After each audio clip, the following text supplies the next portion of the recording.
So in this video, I'm going to talk about treatment for syphilis and chlamydia. Many times I see them combine infection. And so if a patient is tested positive for both syphilis and chlamydia, what's my approach? First of all, approach is basically the recommendation I follow, which is a CDC recommendation in US. And I think the recommendation is more or less same all over the world, but there's maybe some regional variation. If a patient has two infections, syphilis and chlamydia, which I had one patient recently, you need to treat each infection separately, as no single antibiotic regimen covers both adequately. So chlamydia treatment, oral, doxycycline 100 milligram twice a day for 7 days. Okay. Alternative, if doxycycline is contraindicated or patient is allergic to doxycycline, azithromycin, or called Zithromax, 1 gram oral dose and 1 dose, and that's chlamydia treatment. Syphilis treatment, Benzathine Penicillin G intramuscular is the treatment of choice, and it depends on the stage of the treatment. Okay, so who can receive benzathine penicillin? If patient is not allergic, then you treat syphilis with benzathine penicillin G intramuscular, but it depends upon the stage of syphilis, and we're going to talk about that in a moment.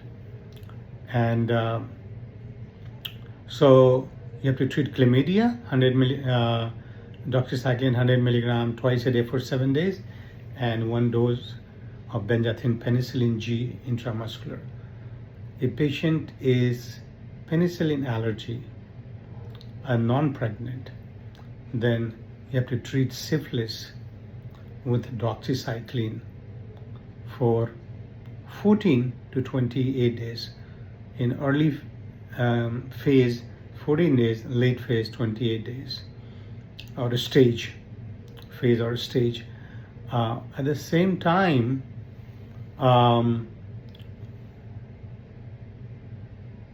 you have to treat chlamydia. Okay, you have to treat chlamydia with the same doxycycline, 100 milligram twice a day for 7 days. So as you can see that in that case, a patient is allergic to penicillin, the treatment for chlamydia is covered within the syphilis regimen. So there's some compromise there, okay? If you are allergic to penicillin and if you're non-pregnant. So the question is about different phase, okay? So there's a primary phase, there's a secondary phase, and there's an early latent phase, and there's a late latent phase. Primary, secondary, and early latent, which is less than a year, benzathine penicillin 2.4 million, benzathine penicillin G, 2.4 million units IM, 1 dose is good enough.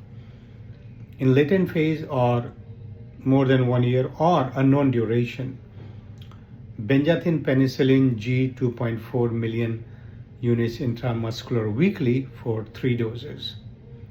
If you suspect neurosyphilis or ocular syphilis, you have to use a different kind of penicillin called Aqueous crystalline penicillin G intravenous. You should use oral doxycycline for syphilis only if you are penicillin allergy. A patient is penicillin allergic, then only, or non-pregnant. But efficacy, as you can see, is lower because you're trying to treat both infection with the same antibiotic because you don't have any choice. In early syphilis, doxycycline 100 milligram twice a day for 14 days, And latent syphilis or unknown duration, doxycycline 100 milligram twice a day for 28 days. Now, combined practical approach is if patient can receive penicillin, when there's no penicillin allergy, you gotta treat syphilis with the penicillin, Benzathine Penicillin G IM, and treat chlamydia with doxycycline 100 milligram twice a day for 7 days. A patient is allergic, then what you have to do, treat syphilis with doxycycline for 14 to 28 days, depending on stage. And you have to also treat chlamydia with the same doxycycline for 7 days, which is usually covered with syphilis regimen. Okay. Now, I'm going to talk about the test of cure. It's not routinely recommended for a non-pregnant patient if appropriate antibiotics are given and compliance is assured. So we can do a test of cure at 4 weeks only if patient is pregnant, symptoms persist, and reinfection is suspected because of lack of discretion. Rescreening, all patients should be retested in 3 months to detect a reinfection, which is quite common because people's behavior don't change.